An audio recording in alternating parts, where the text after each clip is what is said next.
Spoštovani verni, smo v naši oddaji Drugi Vatikanski koncil in nove binkošti s profesorjem Pojavnikom. Spoštovani profesor, lepo pozdravljeni.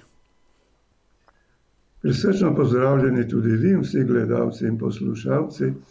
Naj nam Devica Marija, ki je Božja mati in nevesta Svetega Duha, izprosi Svetega Duha, Duha resnice in ljubezni, ko bomo sedaj razpravljali o pontifikatu Pija XII. In o drugi svetovni vojni najprej. Hvaljen Jezus in Marija. Na vekomaj, amen. Moram priznati, da ste na mene vplival, gospod profesor, da tudi jaz zdaj iz hvaležnosti in iz srca zopet, kadar je le možno, uporabljam ta pozdrav, hvaljen Jezus in Marija. In prav je, da mi kristjani, ki verujemo v našega odrešenika, uporabljamo ta hvaležni pozdrav. Torej, Pij XII. Je zelo znan zaradi druge svetovne vojne in pa glede na očitke, ki letijo na njega, da je sodeloval z nacisti, da je njegova vloga negativna, posebej v teh, bi rekel, bivših socialističnih deželah smo to veliko slišali. Kako je Pija XII. Zaznamovala druga svetovna vojna in tudi kako je on posegal v samo dogajanje druge svetovne vojne? Torej, tukaj bi omenil, da papež Pij XII. Je doživljal celotno tragedijo druge svetovne vojne. In je o tej tragediji, torej o tem orkanu, velikanskem orkanu, o katerem pravi, da je druga svetovna velikanski orkan, o tej svetovni vojni je veliko razmišljal v času vojne in potem tudi po vojni, posebej v letih 1939-1949, pa tudi potem še kasneje, prav še v zadnji okrožnici omenja drugo svetovno vojno. In on je gledal na to drugo svetovno vojno predvsem v luči vire, torej z optiko večnosti, kajti pravi, Bog iz svojega središča večnosti drugače gleda na čas, kakor ga gledamo mi smrtniki tukaj na tej zemeljski obli. Zato, če hočemo dojemati globino in razsežnosti druge svetovne vojne, moramo torej imeti to optiko večnosti. Božji pogled na drugo svetovno vojno. In o tem govori že v svoji prvi okrožnici, ki nosi naslov Skrivnostni Gospodov načrt. In piše v tej okrožnici, ki jo je napisal oktobra leta 1939, ko je bila druga svetovna vojna že v teku, piše tole: sedanja stiska, torej svetovne vojne so apologija krščanstva, ni mogoča bolj presunljiva apologija. Iz velikanskega vrtinca zablod in protikrščanskih gibanj so se razvili tako bridki sadovi, da se stavljajo obsodbe, ki svojo učinkovitostjo presega sleherno teoretično zavrnitev. Torej, samo dejstvo vojne, ne? Če sem prav razumel, vse to grozodejstvo, ki pa se še praktično niti ni prav pokazalo. Je on že preroško napovedal, da je sama ta vojna kot nek sadež tega od Boga je že največji dokaz za Boga, da bi se morali, če sem prav razumel, da bi se morali držati Gospodovih zapovedi in upoštevati, pa potem ne bi bilo te katastrofe. Torej, to ste pravilno povedal, je najbolj pretresljiv dokaz za krščanstvo in za cerkev. In sicer zakaj? Torej, on je to rekel malo kasneje, ne že v tej okrožnici, ampak proti koncu druge svetovne vojne, da je apokaliptični dosežek torej moderne civilizacije. Vojna je razkrila globino te moderne civilizacije, brezno, v katero je prispelo torej z večstoletnim razvojem. In tukaj v ozadju, kot daljna priprava druge svetovne vojne, torej Pij XII vidi najbolj tragično stvar, ki je lahko zadela Evropo, in to je bil prelom krščanske Evrope, torej in zahodne kulture v 16. stoletju s protestantizmom. Potem Pij XI je rekel, da v 16. stoletju se je začel odpad človeške družbe od cerkve. Potem Janez Pavel II je v nekem pismu ob neki obletnici Lutra torej dejal, da v 16. stoletju se je začel neustavljivi zaton Evrope. Torej tega si nisem jaz mislil, kar sem zapisal tudi v neki svoji knjigi, ampak to je rekel Janez Pavel II, da v 16. stoletju se je začel neustavljivi zaton Evrope. Potem je on tudi rekel, da Evropa, ki se je izoblikovala v 19. stoletju, je v 20. stoletju postavila cerkvi izziv, kakršnega še ni bilo. Papež že vidijo začetek v 16. stoletju, predvsem z tem odpadom v miselnosti, da so filozofi odpadli od miselnosti evangelija, da ni več Bog tisti začetek vsega, ampak verjetno te moderne filozofije, racionalizem in podobno, ampak ta odmik od Boga se je pokazal kot katastrofa do današnjega dne. Ampak vidimo, da je skozi bila nekakšna kriza, skozi je bil nekakšen odpad od Boga in katastrofe, ki so se skozi zgodovino dogajale. Bi rekel, do današnjega dne ali pa do današnje COVID situacije, ki ima tudi svoj razvoj in cilj, ki je popolna, kot sem videl zdaj, nemška CDU stranka je dala, kam pravzaprav mi gremo, da gremo v neke vrste brezparlamentarno družbo. Pravi, da stranke več niso potrebne. Pravi, v neke vrste diktaturo gremo in ne bo več meja in podobno. En takšen načrt ima stranka z gospod Merklovo. Vse to se ves čas dogaja, ta odpad do nekega svojega končnega cilja. Da, tukaj imamo v ozadju ta prelom enote krščanstva v Evropi, ki je bil usoden za nadaljni razvoj, potem razsvetljenstvo v 18. stoletju je začelo sistematično protievangelizacijo, kakršne še ni bilo v zgodovini. In tukaj papeži od 18. stoletja, potem pa 19. stoletje, so opozarjali, da ta sistematični boj proti Kristusu, proti cerkvi in proti krščanstvu vodi narode v propad. In to se je skazalo v prvi svetovni vojni, potem v drugi svetovni vojni še bolj, da ti papeži so bili preloški. Ti so imeli prav. Torej ta boj proti Kristusu, torej proti Božjemu odrešeniku, je narode pripeljal do velikega odpada od Kristusa in cerkve in potem do svetovnih vojn. Torej sedaj se tudi situacija, v tem času se situacija tudi zaostruje in nekateri govorijo, da smo na pragu tretje svetovne vojne zaradi konfliktov, ki so v svetu, ki se ponovno zdaj med vzhodom in zahodom se oživljajo. Potem je tu močan igralec, je Kitajska. Ali so možne še kakšne nadaljne vojne in katastrofe za človeštvo? In obenem imamo ta veliki načrt spremembe celotne družbe svetovne. Torej, te odločitve za Boga ali proti Bogu so vedno usodne za celotno človeštvo in za ves svet.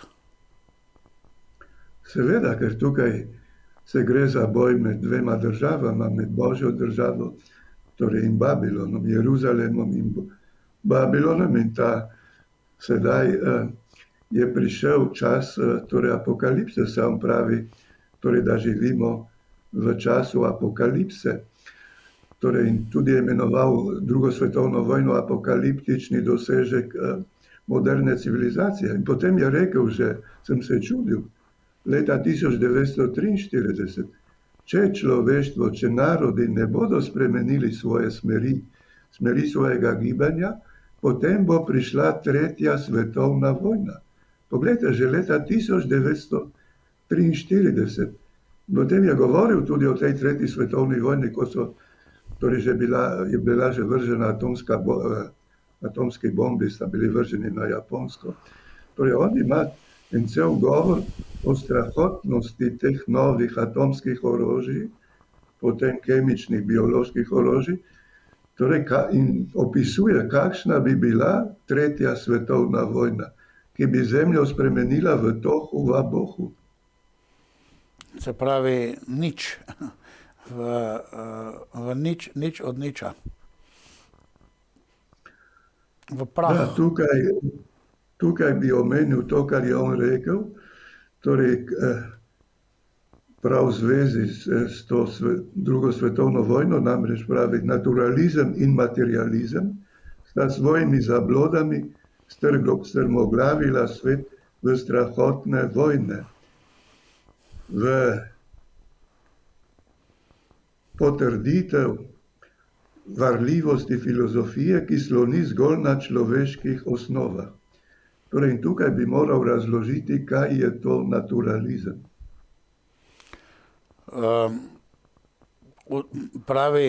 Božja beseda pravi, blagor tistemu, ki se boji Gospoda.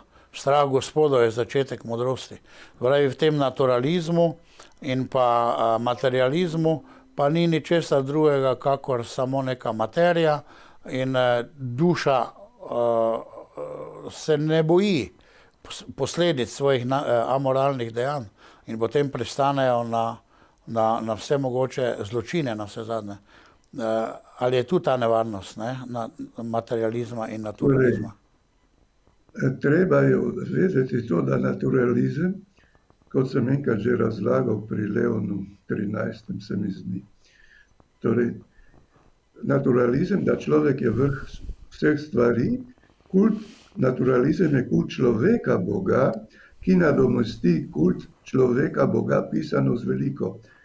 To se pravi, temelj novega veka je v globini, najpojmljivi globini, torej je ta absolutni antropocentrizem. Naturalizem je absolutni antropocentrizem. To se pravi, človek je središče vseh stvari. Človek je merilo vseh stvari. To človek je merilo že stvari, je rekel že grški filozof Protagora, ampak sta ga potem zavrnila Platon in Aristotel. Ampak zdaj se je znova pojavil ta absolutni antropocentrizem in to je popolnoma zgrešeno, ker človek ni absolutno središče vseh stvari, ampak stvarnik. Bog je, torej Bog stvarnik in odrešenik je absolutno središče vseh stvari. In potem imamo še drugo, to je torej zgrešeni temelj novega veka. Potem imamo še drugi zgrešeni temelj novega veka, ki je absolutni geocentrizem. Torej, absolutni geocentrizem je tudi popolnoma zgrešen, zato ker, kakor uči Einstein v svoji relativnostni teoriji, torej v tem vidnem vesolju ni absolutnega središča, ker je na milijarde, stotine milijarde teh zvezdnih meglenic. Torej ni absolutnega središča, torej zato ta absolutni antropocentrizem, ki je neločljivo bistveno povezan torej z tem absolutnim geocentrizmom, je tudi zgrešeno. Torej tudi ta drugi temelj je zgrešen. In v tem koordinatnem sistemu absolutnega antropocentrizma in absolutnega geocentrizma je rastel novi vek. Je skozi stoletja rastel novi vek in potem ta absolutni geocentrizem je pristal v materializmu, torej, ki je nazadnje skrčil človeka samo na zunanjega, na materialnega, biološkega človeka. In tukaj imamo stoletja razvoja, ki so pripeljala torej v tem koordinatnem sistemu torej do te tragedije, do teh svetovnih vojn. Ne? Hoja za Bogom, kot vidiva, je to nekaj zelo globokega in za razmišljajočega človeka in je nujno potrebno, da človek sledi resnici, ki se mu razodeva v njegovi notranjosti in uporablja tudi vse te možnosti doslednega razmišljanja in da se ne odloča za zlo. Kot ste dejal, gradili smo novo družbo na napačnih temeljih, kot pravi Jezus tudi, če boste na meni gradili, bo prišla nevihta in hiša bo obstala. Tako pa vidimo, da se je hiša že kar dvakrat zrušila in posebej pa prvi in drugi svetovni vojni, posebej pa vse škode, ki se delajo na dušah, v srcih ljudi, na razumevanje življenja, tako da smo vedno bolj in bolj zgubljeni. In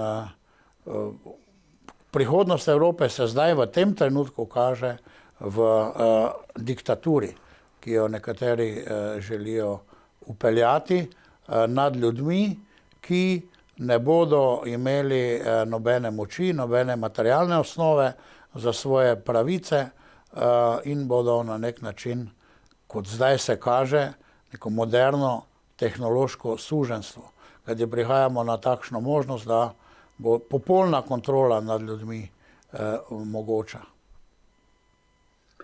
Da, tukaj bi omenil to, kar je rekel Pij XII, da ta razvoj je temeljil na neki filozofiji, ki je gradila zgolj na človeških osnovah. Tukaj misli na filozofijo novega veka, ki je igrala glavno vlogo pri sekularizaciji Evrope in sveta. Tukaj ti filozofi so bili velikani racionalizma, torej in so bili glavni nositelji proti evangelizacije. Torej so namesto Kristusa so častili človeka Boga, so častili, kot sem že večkrat omenjal, modernega trojedinega Boga, Boga človeka, Boga razuma in Boga svoje volje in s tem so nadomeščali kult trojedinega Boga, ki se je razodel v Kristusu.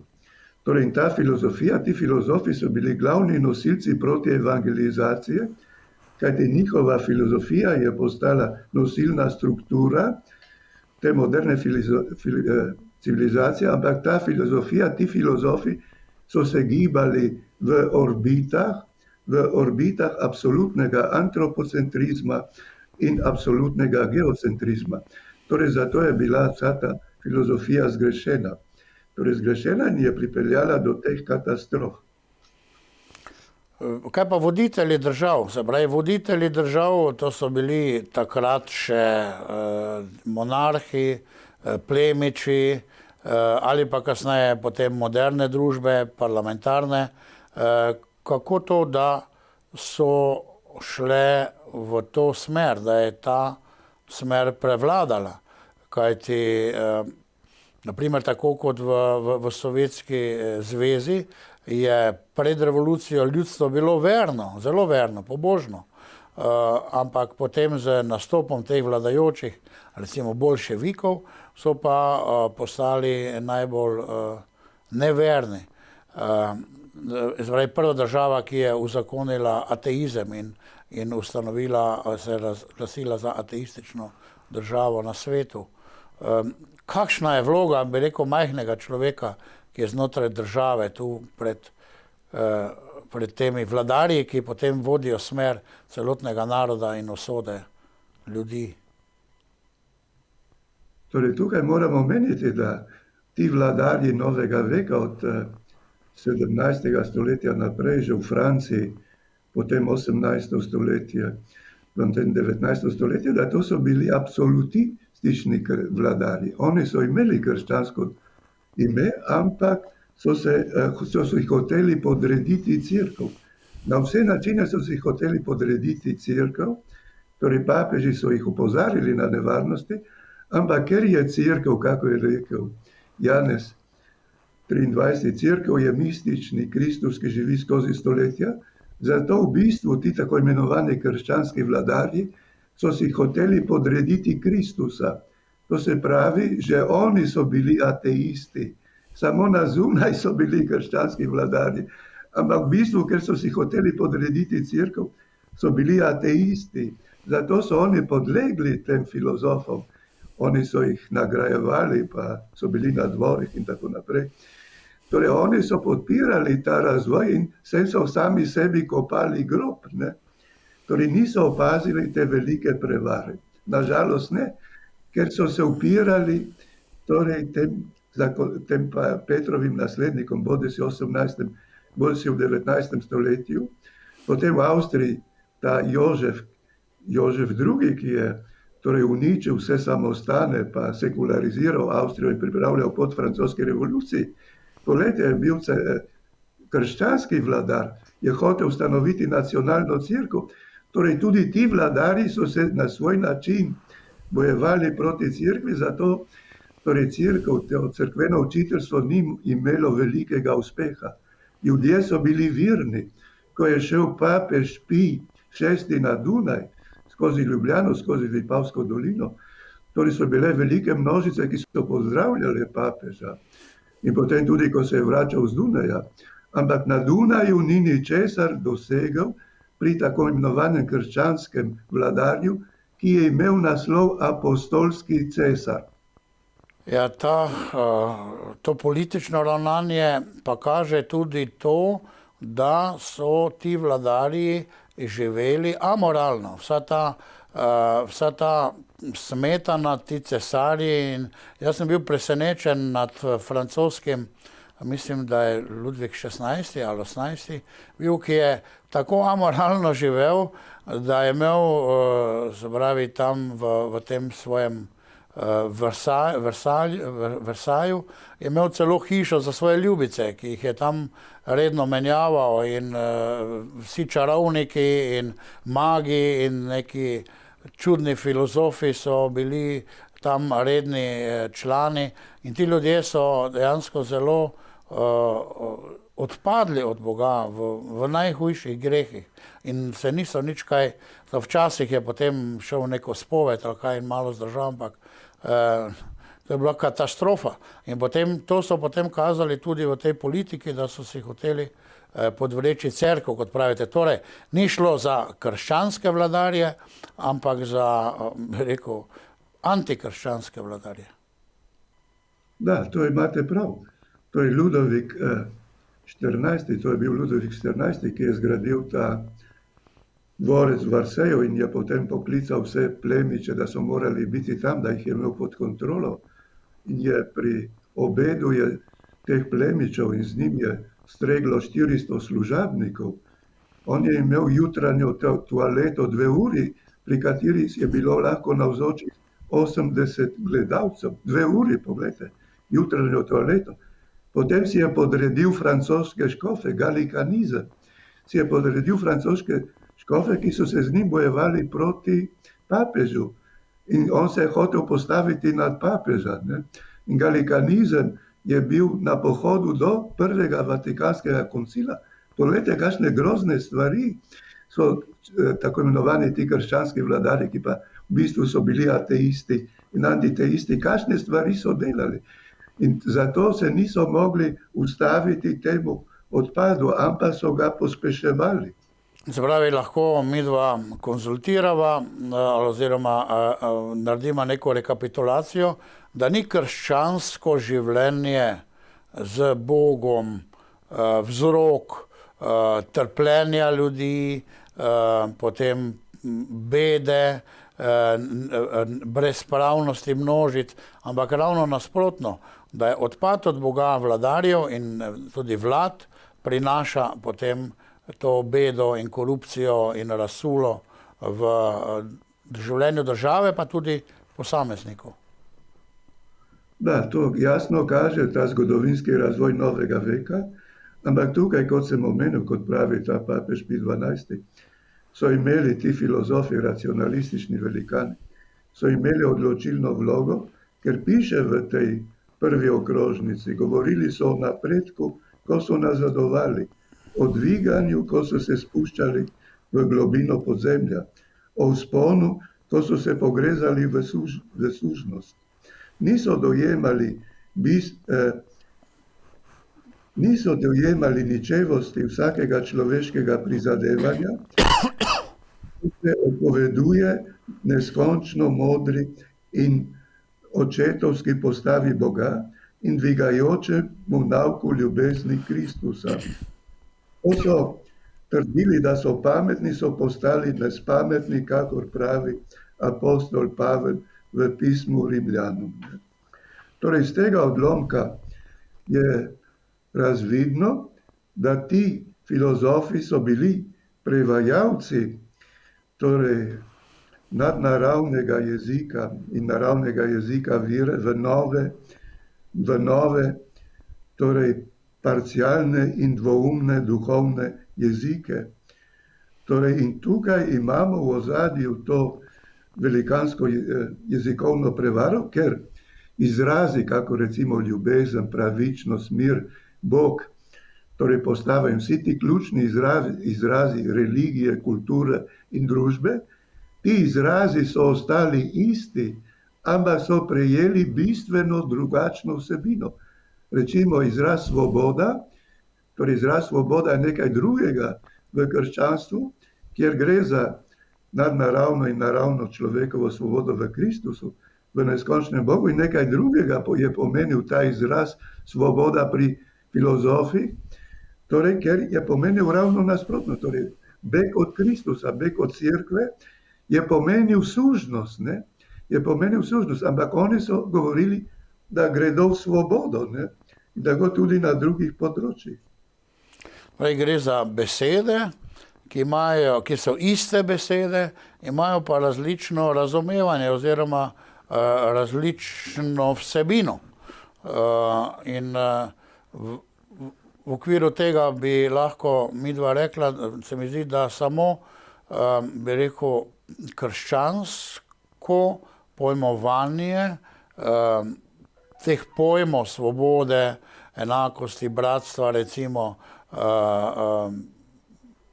prosperitete, je tisto, ki je, če lahko rečemo, pravo ali popolno.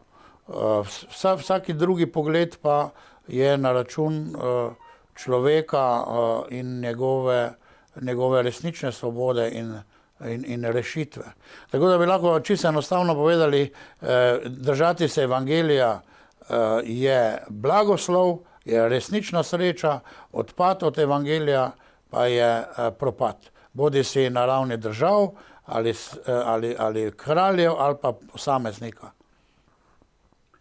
Da, tukaj je tako, kako vi govorite, jaz bom nekoliko razširil to dejstvo in sicer bom navedel preroka Jeremija, 5. poglavje, kjer je rečeno takole, 25. vers.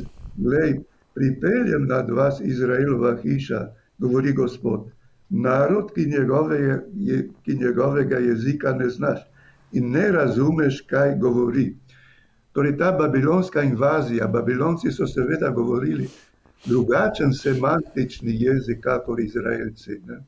Izraelci niso mogli razumeti torej, semantičnega jezika Babiloncev. Ne? In Babilonci so prišli in opustošili Jeruzalem, torej izraelsko ljudstvo, in potem porušili tudi Jeruzalem. In tukaj so cerkveni očetje opazili, da to se dogaja tudi v cerkvi, da namreč krivovirstva ponaredijo bistveno vsebino izrazov, ponaredijo, torej jezik evangelija. Janez Pavel II. Je govoril o maternem jeziku evangelija. Torej, ta materni jezik evangelija je v polnosti resnice, se odvija v polnosti resnice in v polnosti ljubezni, In apostoli so začeli govoriti materni jezik evangelija na binkoštni dan, torej je to nadnaravni, popoln naravni jezik, je univerzalen jezik, zato so se ljudstva začela spreobračati, ker ta jezik, torej polnosti resnice in polnosti ljubezni, je materni jezik človeka.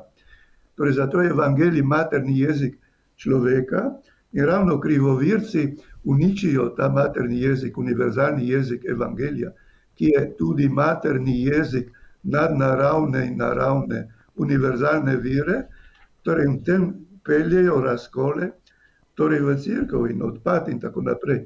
Zdaj pa tukaj ti filozofi so ta materni jezik, ker oni so živeli v krščanski kulturi, oni so, ker so živeli v Babilonu, so ta materni jezik evangelija, torej popoln jezik ljubezni, resnice in ljubezni, popoln nadnaravni in naravni jezik, so prevajali in prevedli v nove parcialne in dvoumne jezike, torej in so s tem stvarili torej zmešnjavo, ampak ljudje tega niso razumeli, kakor Izraelci, kakor je rečeno pri preroku Jeremiju, poslal bom nad vas ljudstvo, katerega ne razumete.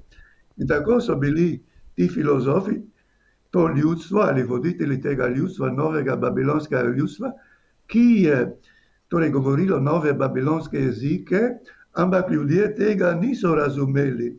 In je to bila velikanska jezikovna prevara, največja jezikovna prevara v zgodovini krščanstva, ki se je začela v 17. stoletju z Descartom in ki traja še danes. Ker to traja, ta jezikovna prevara traja še danes. To je zanimiva razlaga te jezikovne prevare, ki se jo premalo zavedamo. Dejansko ima vsaka beseda svojo vsebino in razumevanje in je nekaj zelo različnega, če reče v materinem, kot pravite, jeziku evangelija nekdo besedo svoboda, ali pa če razlaga svobodo nek ateist, recimo v okviru svoje teorije. To je zelo poglobljena razlaga problema v samem pojmovanju besed. Torej danes to se nadaljuje. Kaj nas potem čaka v prihodnost? Glede teh poslal vam bom narod, katerega jezika ne boste razumeli, sem se spomnil na sedanjo, bi rekel, okupacijo Evrope iz vseh strani sveta, posebej nekako iz Afrike, tudi iz muslimanskih dežel, in Evropa kot stara celina, ki je zavrnila Kristusa, se tudi sooča s tem preroštvom preroka Jeremija. Pravi, da ti principi veljajo za vse čase. Imamo pa tudi voditelje v Evropi, ki so zagovarjali, predvsem socialistični, da ne sme več biti lokalnih, se pravi, da ne sme več biti meja in nacionalnih držav. Se pravi, gremo v eno tako Evropo, ki bo razrečena oziroma ne vem, kam pravzaprav gremo. Zgleda, da se to preroštvo preroka Jeremije tudi uresničuje na današnjem odpadu od Kristusa. Da, seveda, zato ker v srednjem veku smo imeli nadnaravni naravni krščanski red, univerzalno civilizacijo, torej kateri so bili vsi narodi Evrope in tudi drugje po svetu, kolikor je bilo krščanstvo razširjeno, so bili torej v tem svetovnem redu, ki je bil nadnaraven in naraven red. Ti filozofi so to razbili in je nastala moderna kultura, torej ki je govorila in govori te parcialne jezike, ki pa je povezana z negativno globalno modrostjo. Torej imamo Kristusovo božjo modrost, torej vseobsegajočo modrost, pa imamo tudi, kakor piše apostol Jakob, pozemeljsko, psihično ali živalsko in demonsko modrost. Obstaja tudi demonska modrost. ta demonska modrost je negativna in Leviatan torej je avtor te demonske modrosti in ti filozofi so z deležnostjo te negativne modrosti bili povezani med seboj in so izvršili torej ločitev kulture od Kristusa in od cerkve, so preseljevali prebivalstvo iz nadnaravne in naravne polute cerkve v naravno in protinaravno poluto, to se pravi nazaj v podzemlje, na podzemljsko poluto človeštva in tako je nastajal skozi stoletja moderni Babilon. Torej, in ker teologija ni bila dovolj poglobljena, torej papeži so o tem govorili, ampak ker teologija pustila ob strani te velike papeže, šolska teologija, zato ni bila kos temu procesu. Torej, ni se uspešno ustavila temu procesu proti evangelizacije in sekularizacije krščanstva. Torej, tukaj imamo odpad kulture, potem odpad od morale, parcialni moralni sistemi in potem tudi pravo, človeško pravo, je zašlo v te parcialne jezike. Ne. Vidite, to je cel večstoletni proces. Ne. Torej, če pomislimo, gospod profesor, na primer pojem svobode v ateističnem pogledu je rezultiral ateistično državo Sovjetsko zvezo, ki pa je bila tista in vse socialistične države, sedaj recimo Višek je tale Severna Koreja, ki je rezultirala v popolnem odvzemu človekovih pravic in svobode. Ljudje so bili pod totalno kontrolo in vsi bi, če bi meje odprli, vsi bi pobegnili, kar se je tudi zgodilo z recimo Berlinskim zidom, ko so ga porušili. Vsi so hiteli na zahod, vsi so kot velika ječa narodov je bila Sovjetska zveza. In tako je tudi v drugih diktaturnih socialističnih državah, ki so potem v bistvu bile za odvzem vseh pravic. Enako Hitler, če ga vzamemo v tej njegovi filozofiji Mein Kampf in v tej njegovi, ne vem, bolani ideologiji, je rezultiralo to, da je naredil totalno diktaturo, razrešil vse parlamentarne stranke, kar se tudi nam zdaj obeta v Evropi, kot napovedujejo nemški CD, torej Nemška krščanska unija in stranka in se pravi, se je ravno obrnilo v svoje nasprotje. Da, ker kot sem omenjal, ti pojmi besede ostajajo iste, ampak prejmejo ravno nasproten pomen. Tako nekaj drugega je svoboda v krščanstvu in nekaj drugega je svoboda, kakor pravi tudi drugi Vatikanski koncil, torej v svetu, ki je v sužnosti greha in hudobca. Torej, tista svoboda je suženstvo, ne? Ker padajo zopet v suženstvo greha in hudobca. Torej, zato, ko bežijo od Kristusa, govorijo o svobodi, ampak, kot je rekel ta papež, govorili so o napredovanju, ko so nazadovali. Torej, govorili so o svobodi, ko so šli v suženstvo. Torej, ta jezikovna prevara, kot sem rekel, je nekaj strašnega, je nekaj največjega v zgodovini in ta jezikovna prevara se nadaljuje.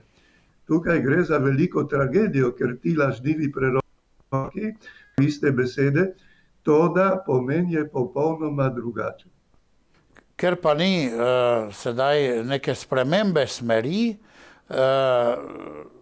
nekateri ne verjamejo določenim napovedim, ki pravijo, da nas čaka diktatura, pa celo zopet taborišča in odvzem pravic, kar se tudi sedaj lahko izkoristi pri nekaterih mogočnikih v tej krizi, ki jo imamo, ker postajamo vse bolj omejeni. In nekaj pozablja, da če ni vrnitve k Bogu, tudi ni nekega ozdravljanja in da ti psihopati, ki so nekoč bili na tem svetu, so seveda lahko tudi danes, ki so pripeljali do taborišč, do koncentracijskih taborišč, do polnjenja jam, do totalne diktature. Ti bolniki so tudi in pa hudobni, bi rekel, načrtovalci so še danes možni. In zato za eno pravo svobodo in pravico in dostojanstvo, je očitno, da se je potrebno boriti. Torej, to govorite, če gledamo razvoj 20. stoletja. Saj to se je že dogajalo po prvi svetovni vojni, ko so nastopile te totalitarne ideologije. Totalitarne ideologije, torej so se razvile iz teh filozofskih sistemov novega veka.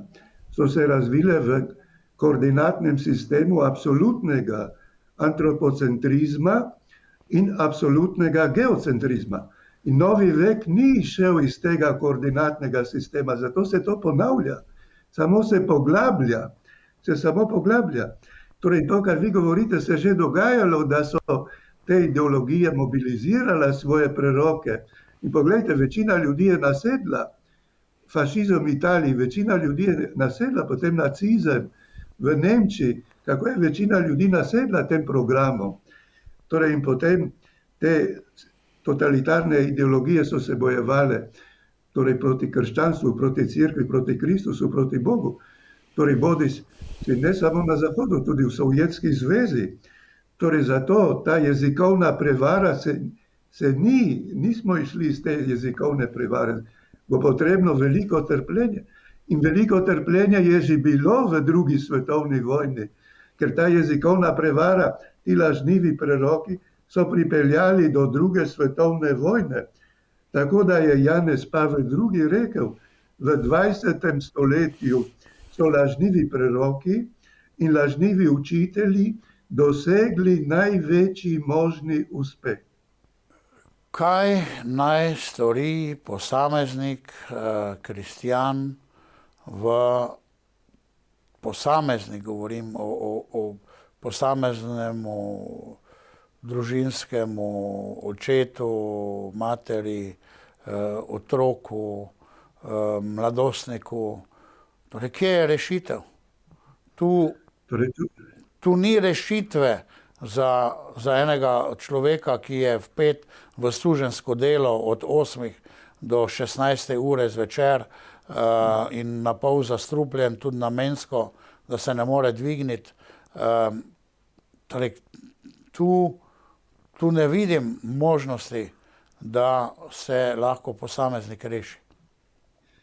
Torej, vidite, da ta kultura novega veka, ki se je odtrgala od krščanstva in potem se je bojevala in se bojuje proti krščanstvu, ta kultura je prišla vse v šole in univerze, je vse povsod. To je bil strašen proces sekularizacije. Ampak kristjani se niso zavedali takrat, če gledamo, ne pred prvo svetovno vojno, ko so papeži opozarjali in potem po prvi svetovni vojni, ki so govorili o vsem tem.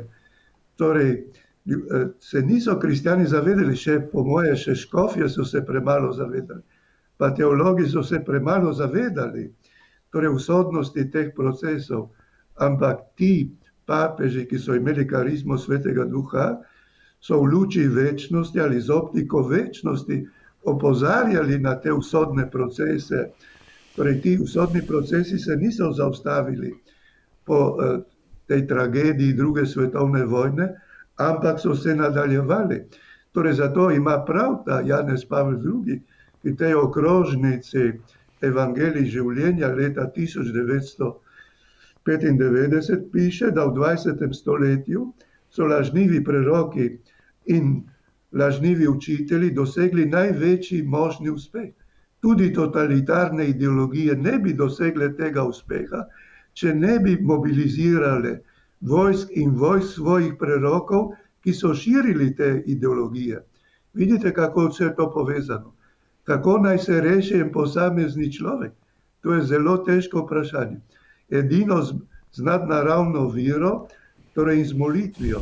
Drugače ni mogoče premagati te invazije babilonske vojske, ki je vojska dvoumnosti in zmešnjave in ki je skozi stoletja osvajala torej krščanske narode, in Bog je dopustil, kako pravi pri preroku Jeremiju, poslal bom nad vas vojsko, katerega jezika ne razumete. In to se je zaradi odpada bodisi krščanskih vladarjev, torej bodisi narodov od Kristusove cerkve, zato je Bog dopustil, da je ta babilonska vojska opustošila novi Božji Izrael in da smo sedaj prišli, torej zaradi tega smo sedaj prišli do tega, torej končnega stanja, apokaliptičnega stanja. Če dovolite, počasi vam morala končati. Ena misel se mi vrti v glavi, torej, ni vedno, ali pa največkrat, ni prava smer ta, v katero gre velika množica. Oziroma jo treba res dobro preveriti. Če velika množica gre v eno smer, potem ni rečeno, da je to tista prava zadeva. In pa vedno bo potrebno tudi poslušati, recimo v tem času, tudi glas Božje Matere Marije, ki nas v privatnih razodetih, tudi na koncu zdaj v Medžugorju, vabi k vztrajanju z Bogom in molitvi, kajti to bo tudi rešitev posameznika. Očitno je, da velike množice, če lahko to rečem, se bodo pogubile. Mala čreda, kot pravi Jezus, bo pa jim Oče namenil kraljestvo. Mislim, da ste nam dali veliko misliti, gospod profesor, z današnjim razlago o Piju XII., o drugi svetovni vojni, o papežih, o odpadu in o tem tudi, kaj nas čaka. In mogoče bi lahko zaključila z vašo zadnjo mislijo. Da, to imate prav, to je Jezus rekel v Evangeliju, ne boj se mala čreda, kajti Oče je sklenil dati vam kraljestvo. Vidimo, da tudi Jezusovo oznanjevanje se je tragično končalo na križu, seveda potem je on zmagal s svojim vstajenjem, vendar cerkev, ki je šla iz judovstva, je bila mala čreda, ker večina izvoljenega ljudstva je odpadla, torej zavrla Kristusa. Ampak tista mala čreda je bila seme, gorčično seme, iz katerega je potem zraslo veliko drevo svetovne cerkve. In drugi Vatikanski koncil pravi, da večkrat v zgodovini je cerkev mala čreda, to da je trdno upanje za ves človeški rod. Torej je trdno upanje, ker Bog je s to malo čredo in zato končno ona slavi zmago. Hvala lepa vam za vaše razlage in tudi vam, dragi gledalci. Množica ali večina še ni pogoj, da ste na pravi poti. Sami razmišljamo in predvsem pa nikakor ne odpadimo od Boga. Vse dobro, to je bila oddaja Drugi Vatikanski koncil in Nove Binkovčni s profesorjem Pojavnikom. Hvala lepa in nasvidenje.